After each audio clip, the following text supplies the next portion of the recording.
حضرت یوسف علیہ السلام کو دیکھیے، چھوٹے ہیں، بچے ہیں، اور ان کے بھائیوں نے برگلا لیا اپنے ماں باپ کو، اپنے باپ یعقوب علیہ السلام کو بہکا لیا، اے ہمارے ابو، ہم یوسف کو اپنے ساتھ لے جاتے ہیں جنگل میں، ہمارے ساتھ کھائے گا، پیے گا، کھیلے گا، دوڑے گا، آپ یوسف کو اپنے پاس رکھتے ہیں ہر وقت، ہمارے ساتھ بھی تو اس کو مار بھیجیے، ذرا سیر و تفریح کرے، چلے پھرے، گھومے، ٹہل کر دیکھے۔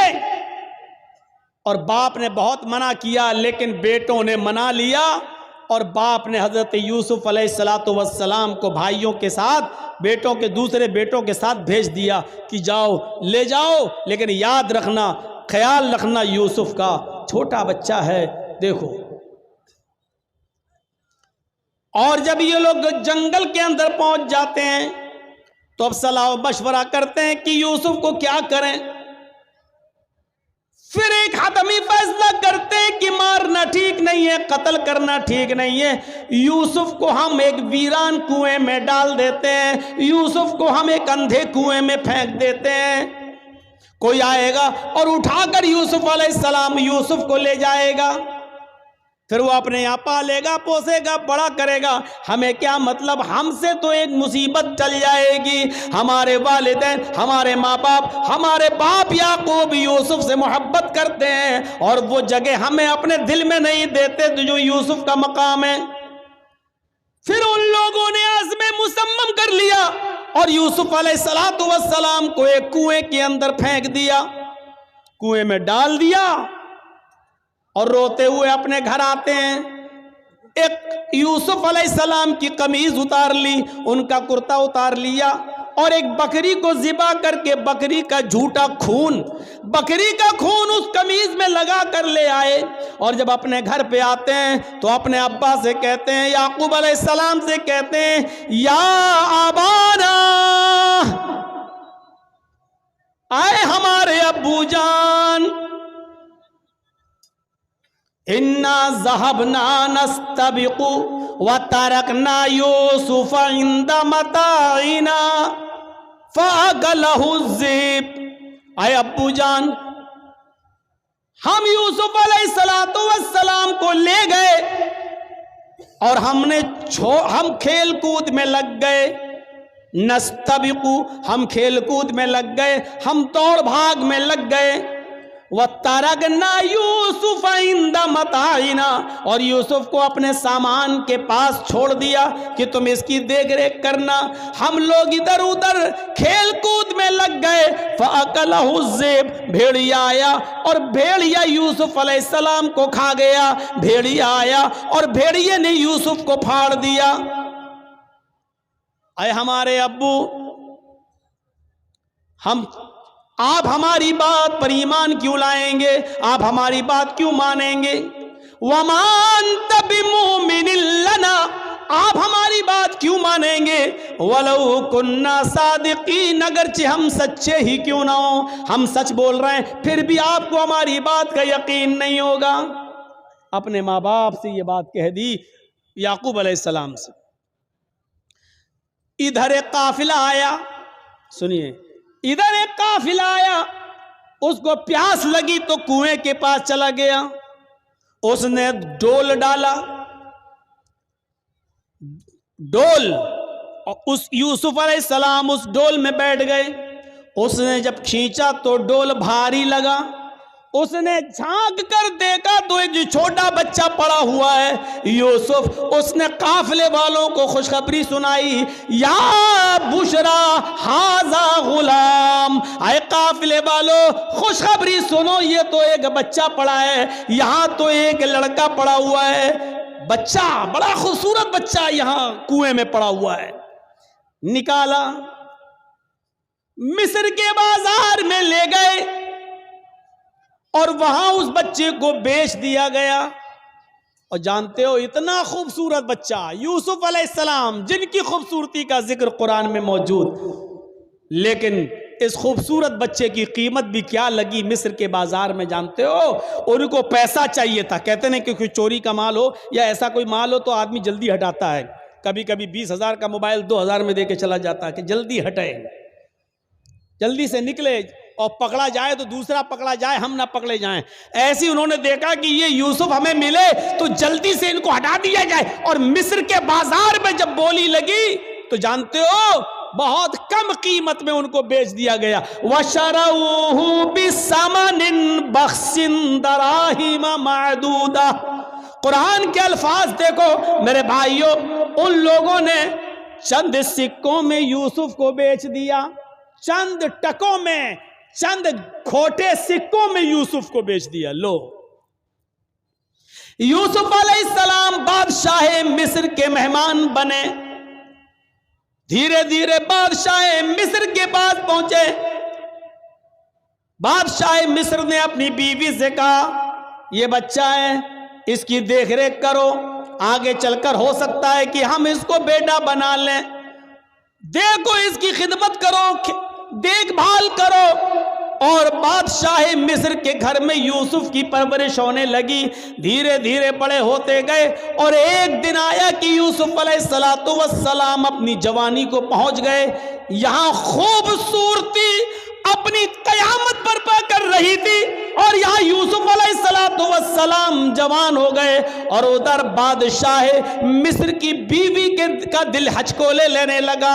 وہ اس غلام پر، یوسف علیہ السلام پر اندر ہی اندر دل و جان سے فریفتہ تھی، دل و جان سے قربان تھی۔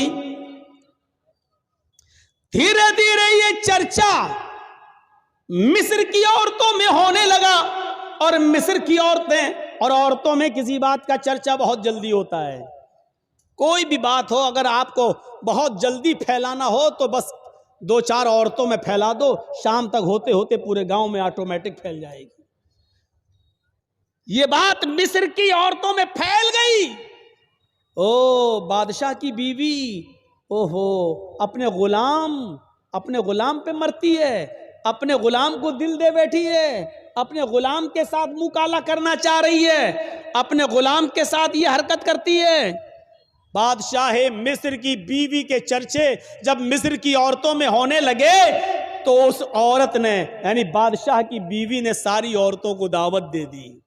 غور کیجئے، ساری عورتوں کو دعوت دے دی، سب کے سامنے پھل رکھ دیے، سب کو چھریاں دے دی، اور جب وہ پھلوں کو کاٹنے لگی تو اس عورت نے، بادشاہ مصر کی بیوی نے یوسف علیہ السلام سے کہا اے یوسف ان عورتوں کے سامنے سے گزر جاؤ۔ یوسف علیہ السلام ان عورتوں کے سامنے سے گزر رہے ہیں، اپنی مالکن کی بات ماننا پڑے گی۔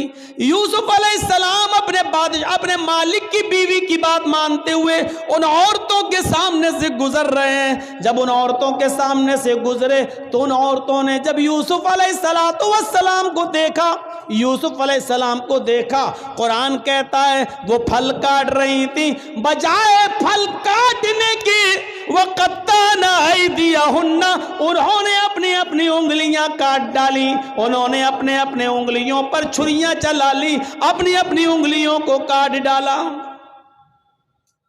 اور جب یوسف پر نظر پڑی تو چیخ پڑی مَا هَذَا بَشَرٌ